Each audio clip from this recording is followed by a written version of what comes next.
I was just supposed to drop a menu top off a glass, survive another long shift. But a billionaire pointed at me like a joke and said, "I'll take the financial advice with a side of sparkling water." And something in me clicked, not loud, not reckless, just that quiet snap when someone thinks you're decoration and you decide to be the whole room. And before my good sense could catch up, I opened my mouth and changed my life. He was the type who wears the city like a suit phone in one hand, platinum card in the other. The lights of Manhattan throwing diamonds onto the tablecloth, La Belle Époque, buzzing with money and whispers, and without looking up, he added, "Well, waitress, where would you put $1 million today?" like he was ordering olives. And I said, calm as a metronome, 40% emerging market clean energy ETFs, 30 in mid-cap value, mispriced by recent sell-offs, 20 in munis for tax shelter, 10% cash for pouncing when the market blinks. And when he finally raised his eyes, he wasn't laughing anymore. Pause with me for a second, because I know what some of you are thinking. Why poke the bear? Why flex in front of a man who tips enough to pay your rent? Why risk a job you need just to prove a point? And that's fair. If it were you, what would you have done? Smile and swallow it? Or lay your cards down and live with the ripple, because that's the choice I made. And the ripple turned into a wave. He told me to sit just 5 minutes, said he'd clear it with the manager, and Pierre floated over like a stagehand who'd been waiting for his cue. Of course, Mr. Anderson, which is how I learned the name that moves rooms, Jack Anderson, tech wonder turned finance hammer, 33. And already the cautionary tale your MBA professor tells with a grin, and he leans in across the linen and says, "Walk me through your emerging market call," and I tell him what I see. Western green projects overfunded and crowded, developing nations hungry for infrastructure policy, carrots worth real points on return, fewer bottlenecks, faster ramp, and I watch him set the phone down like a weapon he doesn't need yet. He asked where I studied, and I said something vague and true. Columbia, NYU, pieces of places that don't tell the whole story, because the full story has teeth, and I wasn't ready to bleed across that table, not in my apron, not between steak temperatures, and he let it go for the moment, and ate while I ran my section eyes tracking me, the way a hawk tracks a thermal. And when the check came there, it was $5,000 on a $300 bill. A number that makes your hands shake if you've ever counted coins at midnight. And he called it a consulting fee, and I said I couldn't accept it, and he said I could, and I would, and he slid a card across the table with a private number and said, "Have a proposition." Outside, the air was October cold and clean, the kind of night that makes the city sharper, and I walked to the subway with that card burning a hole in my coat, my phone buzzing with a polite no from the financial aid office that felt like a door closing. On the future I'd been building piece by piece, my roommate texting about rent, my stomach doing the math of groceries and tuition and pride. And I called the number because sometimes survival looks exactly like surrender, and sometimes it's a bridge to something better. The next afternoon, I stepped out onto the 87th floor of Anderson Capital, high enough to see your excuses from a distance, marble and glass, and the quiet hum of money working while you sleep. And the receptionist looked surprised when my name appeared on Mr. Anderson's calendar, like I'd slipped through the wrong door of the wrong world. But his chief of staff, David Mercer, walked me through the maze with the kind of smile that says he knows every secret and doesn't like yours. And Jack was waiting in a corner office that could host a small wedding, sleeves rolled, eyes lit with the gleam of a man who sees something he wants. He didn't waste time, pressed a button, and a wall bloomed into numbers, pre-IPO darlings in neat grids, countries I'd followed from the back row, coming into focus at the head of the table. And he said, "Half my team loves these, half hates them. Prove one side right." And I slid into that feeling I hadn't let myself feel in 3 years. The hum of a puzzle that wants to be solved. the music of numbers when they tell the truth. And then I saw it, a growth curve so smooth, you could skate on it. Energy input that didn't match. Claimed production, resource flows bending around physics like a magic trick. And I said so, and he asked, "How did you catch it?" And I said, "Patterns talk," and he nodded, like I'd told him his own name. He offered me an exclusive consultancy, 7 figures, if the results warranted it, anonymity in writing a pseudonym on every file, remote work. If I wanted it, and I should have said no, I should have stayed small and safe, but the world has a way of cornering you until your only way out is through, so I said yes. And for 2 weeks I watched the floor shift beneath my feet while the work steadied my hands, flagged 2 more problems that turned out to be smoke hiding, fire-approved deals that returned clean and strong, and the analysts who'd smirked at my initials on shared docs learned that CM was not a fluke. Then Mercer did what gatekeepers do when their gates stop mattering. He looked behind my name, and in a room full of people who'd never bust a table, he slid a folder onto the glass and said, "Curious thing. Christina Matthews only exists for the last 3 years, and you could feel the air in my lungs go thin." And Jack said, "Everyone out," which is the kind of sentence that makes expensive shoes move fast. And then it was just us, and the skyline, and the humming screen, and he didn't raise his voice, he just asked, "Can't or won't," when I said I couldn't tell him my past. And then he said my real name like a lock finally turned Elena Wright. Here's the twist you didn't see coming. If you only know men like Jack from headlines, he had already figured it out, not to trap me, not to parade his cleverness, but to see if I would hand him my story willingly. Because consent matters when the truth has teeth, and I did. I told him about Blackwood Financial, a family firm with an empire smile, about Robert Blackwood, who proposed with a perfect ring and a quiet plan. I didn't see in time about the trades I flagged in Asia that didn't smell right, about confronting the man I loved and believing him when he asked for time, about the raid that hit the next morning, the documents I'd never signed bearing my signature, the offshore accounts that appeared like ghosts with my name on their lips. My assets frozen, my colleagues silent, my parents bewildered, and me running, because staying felt like a cage with the door welded shut. Jack listened. The way you listen at the edge of a cliff, not moving, not looking away, and when I finished, he didn't say sorry, he said, "Then we prove it," and I believed him because he said it like a contract. And 2 nights later, his penthouse was a war room. Maps and timelines taped like arteries on the walls, data prints and email headers and compliance memos and the names of analysts who'd raised flags and been erased. And the pattern was there, faint at first, then disgustingly clear. People like me snuffed out and relabeled careers, ending the week after someone said, "This doesn't add up." Then the phone lit Mercer's name, and his voice carried a new edge. "Robert Blackwood wants a meeting," and my stomach turned, because predators don't call you unless they've scented a wound.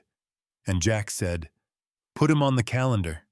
And when Robert arrived at our office in a suit that cost more than my semester, he smiled like old friends and pitched a partnership in Vietnam that sounded generous until you read the footnotes, and then he looked Jack in the eyes and said, "My old name the way you say. A rumor you think is true," and Jack didn't blink. And after he left, we stood in the quiet and understood the choice in front of us: run again or turn the trap inside out. Stick around, because what happened next will blow your mind. We said yes to the idea and no to the access, reshaped the proposal until it looked polite and harmless, while buying us a narrow haul into their systems. And we waited for their annual charity gala, the one inside the Temple of Dendur, where the wealthy drink beneath glass and ancient stone and pretend their names will outlast both. And I stepped into a midnight blue gown that felt like a dare hair. Different makeup, calculated posture, changed Christina to the world, and Elena in the marrow. and we circulated long enough to build an alibi. Hands shaken cameras, noticed mouths smiling, while minds counted cameras and doors. William Blackwood himself greeted us, silver hair patrician charm, a handshake that reduced people to inventory. Robert at his shoulder with that polished boy confidence, and for an awful half-second, his eyes caught mine, and something like recognition flickered, then vanished under the smooth, "Haven't we met?" And I smiled a stranger's smile and said, "I avoid events," and Jack's hand at my back reminded me we had a clock to run and a corridor to find. 5 minutes later, a server slipped, and an entire tray of champagne became a golden waterfall at the center of the room. An accident that looked spectacular and smelled like our cue, and I was already in the service hall with a security pass. We shouldn't have owned. Elevator humming up to a floor where money keeps its secrets. Cameras, angled lights. Low carpet, swallowing footsteps, William's private office door at the end of the hall like a dare. I accepted with shaking hands, keypad code entered the way you enter prayer. Inside was wood and leather and the ghost of old battles, and behind a shelf that swung on oiled hinges, the private server room.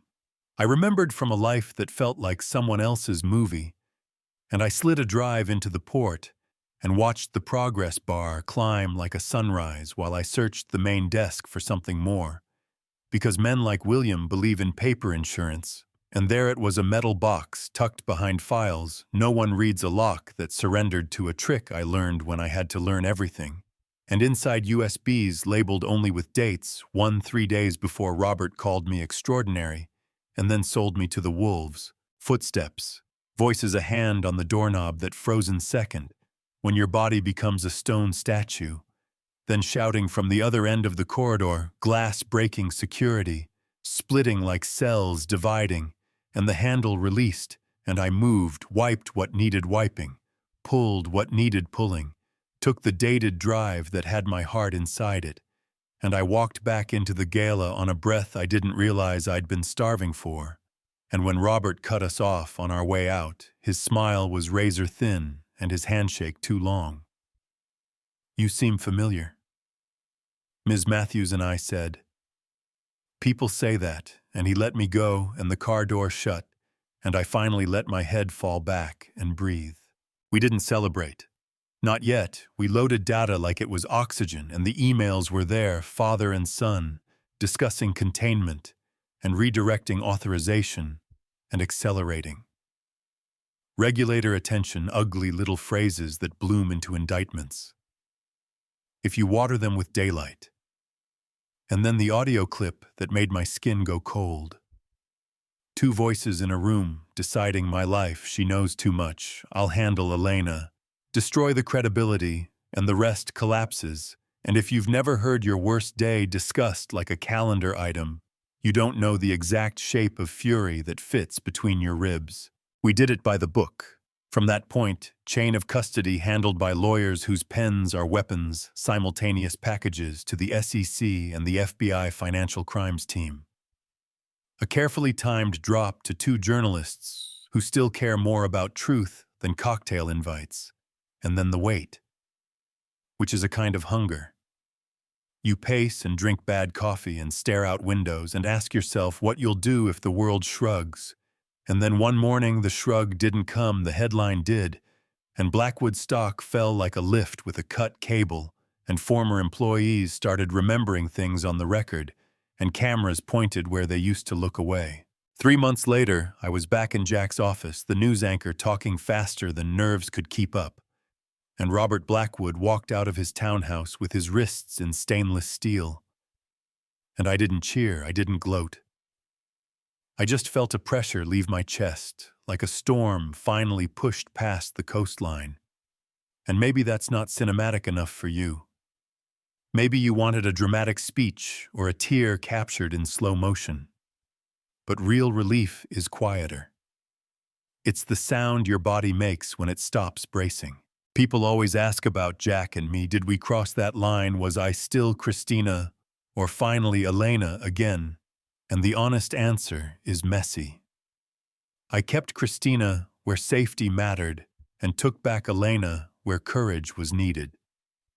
I stayed on as a consultant because I love this work and because he made room for the way I have to do it, quietly, precisely, with my name handled like glass. And yes, the thing between us became a real thing, not a prize at the end of a quest, but something made of 1,000 choices to show up and tell the truth and not blink when it got complicated.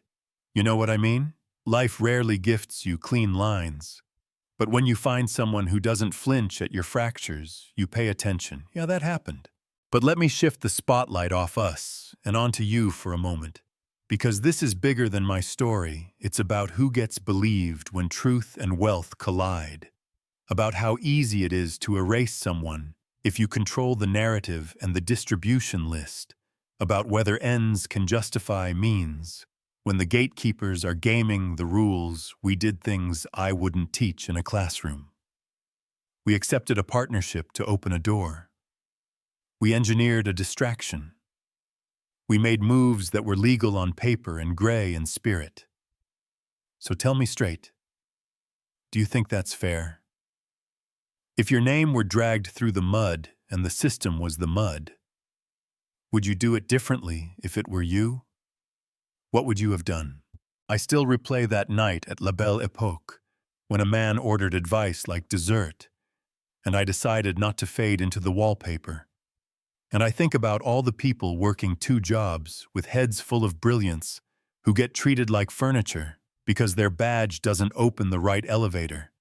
And I want to say to you, if that's you, your talent doesn't disappear just because someone powerful doesn't see it. It stays, it hums. It waits for the moment you decide to stop hiding it. Maybe you can't risk it today, I get it. But your life won't always be this small hallway. There are doors you can pick if the lock is wrong, and doors you can build if the wall is the problem. I know this ending will split the comments, and I want it to because the conversation matters more than my neat epilogue is justice handcuffs and headlines. Or is it also restitution and rebuilding for the people pushed into shadows? What should happen to firms that win by erasing truth? How do we protect whistleblowers, who are really just people who refuse to pretend? How much risk should a person in hiding take to step back into their own name? And who decides when enough damage has been repaired? Tell me what you think, argue with me if you must. Because silence is where this kind of corruption grows best. If you made it this far, thank you for staying with me. Drop a comment and tell me where you felt the shift in your gut. Was it the too smooth growth curve, the server room, the emails, or the moment the cuffs clicked? Share the time you were underestimated and chose to act anyway, or the moment you wish you had. If this story hit something true in you, and send it to one person who needs to be reminded that they are not their worst day hit, so the algorithm doesn't bury stories like this. Subscribe if you want more real talk and real stakes, and keep the conversation alive down there. I'll be reading, and I promise you this, I won't look away.